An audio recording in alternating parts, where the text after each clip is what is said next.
My name is Will, and I just wanted to go over with you the easiest way to find a hole if you suspect that you may have a pinhole or a puncture. The best thing to do is go ahead and inflate the boat and bring it up to pressure. That may include using the Alpacka pump or whatever it is that you use. Make sure the boat is nice and firm. That way you can ensure that there's a lot of pressure forcing the air to escape from the inside of the boat. The next thing we're going to do is, if you have a spray bottle, it works best, but any soapy water will work. Get some soapy water and get a rag and go ahead and spray some soapy water around any area that you suspect may have damage. If you don't know where the hole is and you don't even know where to begin to look, there's no problem with just going around and spraying all the way around the boat. You can spray inside of the boat at all the tape junctions. You could spray around the outside, and you could even flip the boat upside down and spray all along the hull and the floor to try and see where that hole might be. Once you've sprayed the boat down with soap, take a close look and see if you can find air bubbles forming anywhere. It may be a very big bubble, or it could be very small bubbles, and sometimes it may not be any bubbles at all. The other thing you can do is get right down close to where you think the hole might be and see if you can hear any air escaping.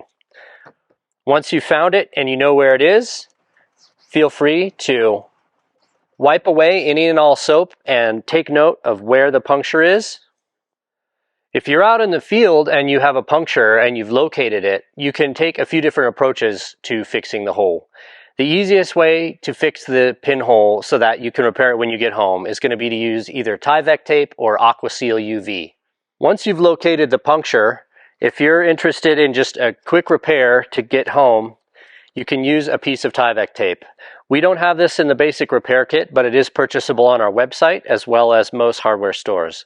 Tyvek tape has a fantastic bond with polyurethane coated materials, and it is a great option for repairing any of our products that have coated materials on them, such as boats, skirts, floors, decks, or otherwise.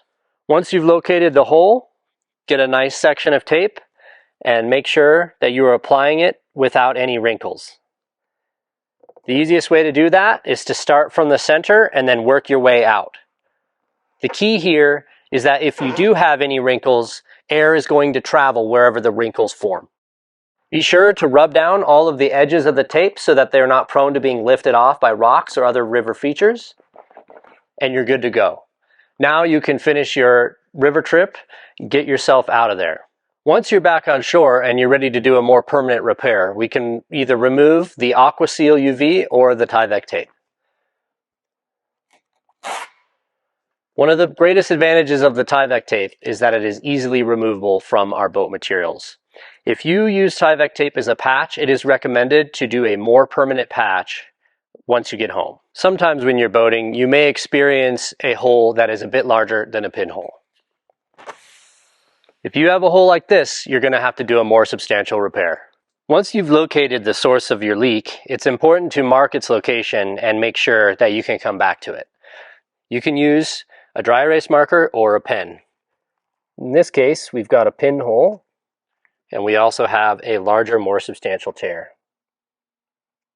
This is good, especially for pinholes, to make sure that you've taken an inventory of all of the punctures that you have before you start the patching process.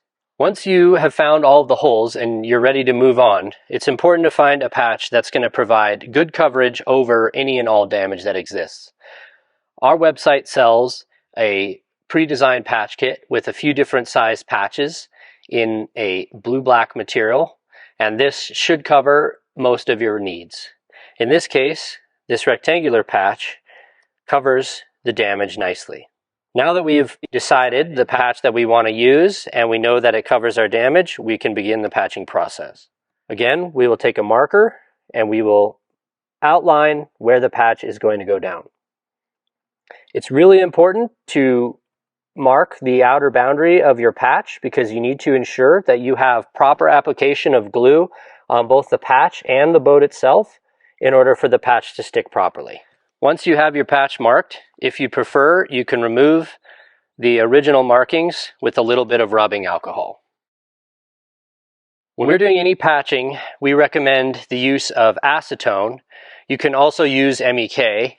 So whenever we're doing patching or repairs of any kind, we're going to be working with chemicals like acetone and glue, and we want to make sure that we're always using proper personal protective equipment. So for us, that's going to be proper gloves. Here we're just wearing normal nitrile gloves. That's what we use. You want to make sure you have a respirator that filters out volatile organic compounds, and you want to make sure you have eye protection. This just ensures that you minimize your exposure to the chemicals that you're dealing with and you don't get anything in your eyes or anywhere else that's going to hurt you. Now that you've located and marked the area that you need to patch, we can proceed with using acetone to prep it. You're going to be applying acetone to the underside of the patch as well as the part of the boat where they are making contact. Here we use paintbrushes, but you can use a rag as well. Whichever you have handy is fine. For the marking, you want to do an action with the brush or the rag that is working the mark into the boat material. The idea here is you are fading the outline so that it is not as visible once you apply the patch. You only need to have a dark enough mark for you to be able to locate the area that you're going to be gluing. Once we've done that, go ahead and make sure you've applied acetone to the entire area on the boat that is going to receive glue. Now that we've treated the area with acetone, we're going to lightly sand it and remove the sheen from the polyurethane coated material. When you're using sandpaper, you can use any grit of sandpaper that you have handy, preferably something not too coarse like 180 or 220 grit. It's important to note here that you do not need to sand the boat to such an extent that you begin to see the nylon fibers underneath. You just need to remove a bit of the finish of the urethane so that your patch has something to stick to. Make sure to go around the boundary slightly outside of the marked area that you just created so that you know that it is sanded everywhere that you are applying glue. This will also give you a slight amount of flexibility when you're actually putting the patch down for placement. Now that you can see the boat is nice and scuffed up, but you haven't gone all the way down to the fibers, you're ready to proceed. For glue, we recommend Clifton adhesive, specifically the Clifton urethane compound, or we recommend Stay Bond. You want to make sure, regardless of where you live, that the adhesive that you're using is meant for use with polyurethane coated materials. Adhesives that are meant for things like PVC and Hypalon will not work. If you have a tear where you notice that it's big enough that you may get adhesive that is going through to the inside of the boat, you can always use a piece of masking tape to put it on the inside of the boat to prevent glue from going where you don't want it to go. Once you have your Clifton urethane adhesive or otherwise, we're going to apply several coats of adhesive to both the boat and the patch that's being applied. The easiest method is to use a paintbrush and make sure that you are just getting a nice uniform coating on the patch. It's also important to note, if you don't have an area that is suitable for glue work, you can do what we did here and stick some masking tape down, which gives you an area that you can apply glue without it harming anything around. Remember that when you're applying the glue, you want to go slightly outside of the gluing area to ensure that you have a bit of flexibility for the patch placement itself, and also to make sure that there is adhesive on 100% of the surface between the patch and the boat. Now we're going to let the glue sit for 5 minutes. The key here is to make sure that the glue appears dry before your next application. Now that we've waited 5 minutes, you can see that both the patch and the boat, the adhesive has dried away substantially. You can pat it to make sure that it is dry to the touch, but the point is just to make sure that the adhesive that you applied has now soaked in and evaporated mostly. We're going to go ahead and apply a second layer again to the boat and the patch. One good trick when you're applying adhesive is actually to brush from the outside in. That way you can keep a nice boundary when you are trying to be tidy with your gluing. On the patch, it may be easier to go from the inside out instead. This ensures that you're getting adhesive coverage all the way to the outer edge of the patch material. Again, we're going to let this sit for 5 minutes until it is dry to the touch and it looks like it is evaporated. Now that we've waited long enough and both glue surfaces are nice and dry to the touch, we can take the patch and place it on the boat. The best test for this before you go fully committed is to just check a corner and make sure that it's not sticking together too much. The critical thing here is you want to be able to position this patch without any wrinkles in a seamless way before you roll it out so that you can ensure that it's airtight. The easiest way is to find a corner and start from there and then slowly work the patch down. Now that you've got it down, take a look and see where your boundaries are. If you need to reposition it, the best time to do that is right now. Once you've got it in a place that you feel like it is adequate, and you know that there is glue coverage on both surfaces, go ahead and push it down with your fingers. The important thing here is to work out any air bubbles that could be between the material. Once you've got it worked out nicely by hand, it helps immensely to have a silicone glue roller.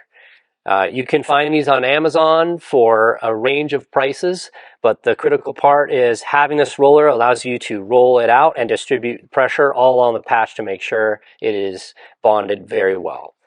You can start anywhere you want, and same thing, be cognizant of any air bubbles or things that might be trapped between the layers. It's really important to roll it out in multiple directions and make sure that you've covered the entire area of the patch in multiple directions. Pay attention to the edges and make sure that you've rolled out the edges really well also. It's okay if you need to shift position multiple times. You should reach a point where all of the corners are down and it's attached nicely. And the last tip here is if you have a heat gun or even a hair dryer, a little bit of extra heat is going to help bond this patch.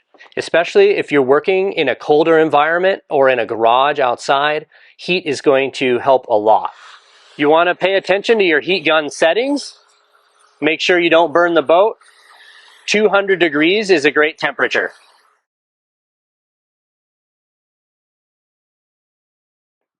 Now that we've used some heat and we've rolled everything out nicely, we're going to give it about 15 minutes to rest and really let the glue bond itself together. I would say if you are going to be applying a patch to any area that requires an airtight seal, give this boat at least 24 hours before you go ahead and inflate it and take it back out into the field. Now that we've let the patch cure for 24 hours, we're going to inflate the boat and make sure it's not leaking.